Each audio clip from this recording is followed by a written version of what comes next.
Jack, in the last couple of weeks, Delacroix has, boom, fishing's just gone crazy. It looks like things are setting up for a really nice late spring, early summer. What's changed? The water's warmed up a little bit, cleared up a little bit. We've been having some, good easterly winds. The winter's been a little bit warmer than the last few we've had the last few years. And I kept saying there wasn't a lot of trout. There wasn't a lot of trout, but it seemed like those trout were here. They just weren't biting with all the dirty water from all, like I talked about prior, all that pipeline construction and all the fishermen or shrimping in every main channel. But it's on now. It clearly is. Both speckled trout and the redfish. Even the blue catfishing seems to have taken a nice turn. Yeah, there's plenty of those guys. They got people that actually come down here to fish for the catfish. And I have heard all my life that it's a great eating fish. My understanding is from Tenny, who fished with us today, that some of the restaurants, that's what they're serving. They're just slicing that up. I just haven't. I'm not aware that I've had it to eat, and I haven't ever kept one to try. So maybe something new for us to do. Let's move forward, though. What's going to happen? What areas do you see? Like right now, we've had a lot of good fishing relatively close to Marina. What areas are going to turn on in the next 2 weeks? Well, they're going to stay out in Little Lake, in that general region, and up by Lake John, and some Reggio action at Lake Amity, and all of that over that way. Lake Robin. As the fish start migrating out, they're going to start heading more to the outside. But right now, they're pretty much locked in. They're going to be in here for, like I said, at least another month and a half before they really start all of them even start heading out. And that's one of the benefits of fishing here. You can get on these fish and not really have to go far this time of the year. And I don't know what's going to happen when they go outside. They seem like they just disappear, and they get hard to catch unless you can find some clean water out there. Well, and this year may be a rough year because of the river, but we've never not been able to catch fish in the Sound, even on high river years. Talk about the best techniques. Today was nothing but popping corks. I rarely have fished with you when you haven't thrown a bottom tight line jig, at least at some point. Why was it all popping corks today? And what would be, if somebody came out and they wanted to fish, what would you recommend them to try? If you're fishing in 4 foot of water, you might as well be using a popping cork. You're popping, they 4 covering foot 3 up, of it, yeah, right. And you're covering a lot of ground. And when I'm fishing most of the time, if I'm fishing with plastic, it's usually 6, 10 feet or deeper. We're in them deep corners in the bayous and cross canals and stuff like that. Coming off the ledges a lot of times. But like where we fishing now in Little Lake, unless you're fishing in Alligator Pass where it's 12, 14, 15 foot of water, I would, pretty much fish with a popping cork.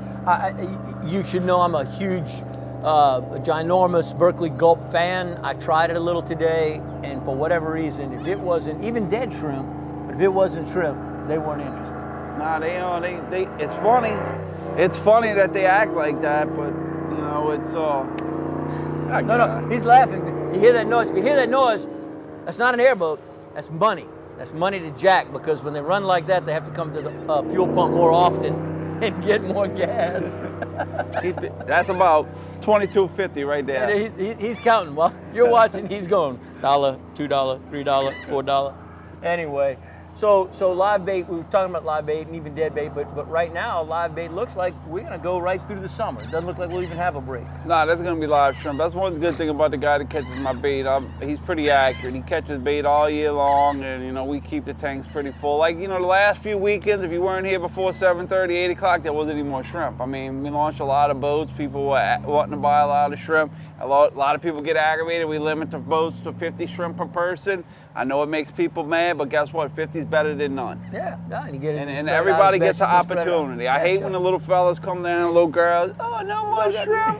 And you break their heart, you take the whole spirit out of the fishing trip. They think they're not going to catch anything. So but you don't expect to be doing that. However, should it happen, just know that you're not, by not getting more than 50 shrimp, you might be saving some little girl's broken heart. That's correct. Important. I'd like to sell everybody 400 shrimp like some people want. Well, sure. But in all fairness, people drive long distances to come down here. I try to, when we know it's going to be one of them tough days, we start cutting back to 50 shrimp per boat. So somebody asked me that. I said, when you go down to Sweetwater Marina, talk to Jack. He'll tell you where to go. And they're like, nah, Jack's not going to tell us where to go. Is that true? I tell them. I know you do. I make a lot of guides, man, this and that, you know. I put them in the areas where I've been catching fish, and, you know, and other people have been catching fish. They give me reports. I try to spread the, you know, try to spread it around, let people.